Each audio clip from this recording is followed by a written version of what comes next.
Hey everyone, it's Elspeth. Today's video is focusing on why this game is ultimately better than this game. I know most of you have played them both and have formed good, solid opinions on why you like both of them, or why you like one better than the other.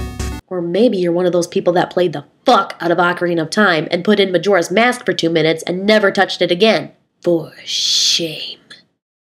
For shame! I'm gonna keep this quick and whittle it down to 10 best reasons why Majora's Mask is better than Ocarina of Time today. Here we go!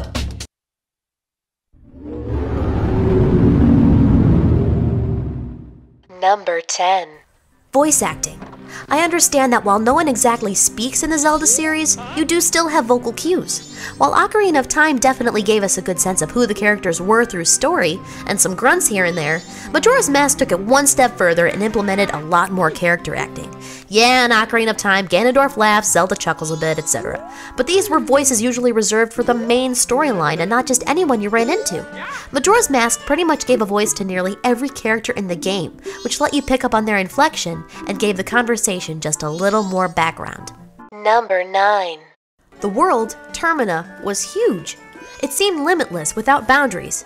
Granted, in Termina Field, you did have borders leading to other temples, but when you finally reached these challenging areas, it stretched for a long time, giving the appearance of a much wider area to explore.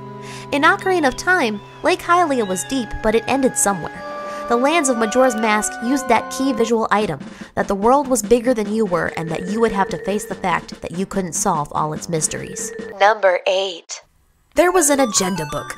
Although this might have seemed like some random soccer mom popped into the Nintendo board meeting and suggested that a notebook be a part of your inventory, this was really a useful item to see exactly who you'd helped, your dates with every person who wanted to help you, and storing important information. It was like your own personal cheat book, but you weren't cheating because it was part of the game. Number 7. The beginning of the game. It throws you into conflict. You're looking for Navi, and you find some other creep, and then you lose your horse, and then you fall into a pit, and then you're suddenly a plant. Oh, and do I have to mention how he jumps at the beginning? Did anyone else freak out at this kid's insane acrobatic display in the first 5 minutes? Number 6. Speaking of the beginning, there's the whole in-between. The feel of Majora's Mask was just creepy. Dark, sad, emotional. But it was juxtaposed with bright colors, explosive situations, and generally happy-looking things. Hell, the mask itself looks like a Pokemon threw up on it, but it's creepy as fuck. Ikana Canyon was a perfect mesh of spine-tingling tension and curiosity, which made you feel like while you wanted to check everything out, you needed to get the hell out of there. Number 5. Everything you got to turn into had some cool trait that you could use to everyone else's disadvantage. My personal favorite was getting to swim like a boss as a Zora. Although, when you're racing as a Goron and you get to spike the crap out of everything that gets in your way, that's a close second. Number 4. You got to ride Epona as a kid. As a kid, do you know how many times I tried to hop on that bitch in Ocarina of Time, only to find out that I had to wait 7 years to do it? This was so gratifying in MM to realize that not only could you ride Epona as a child, but that you could pretty much take her anywhere. Number 3. This guy, McCabe. Probably the most quotable dude ever. Number 2.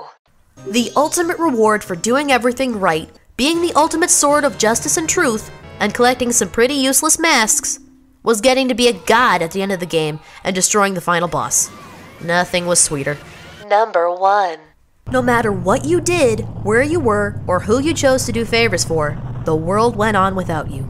You could be its hero, or you could just let everyone be sad and die. And unlike Ocarina of Time, where even though everyone was in trouble, it was a very stagnant trouble. You could do anything you wanted to do. You could go back in time, right your wrongs, yada yada.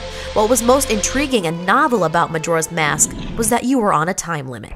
When I first played the game, that was extremely intimidating. I can be a pretty lazy gamer. MM encouraged you to think quickly. You either did things right the first time, or you did it all over again. But it was worth it. The story came alive, and you were able to write your own journey. Well, there you have it. Now that wasn't so bad, was it? Was it? Well, this one's for Termina.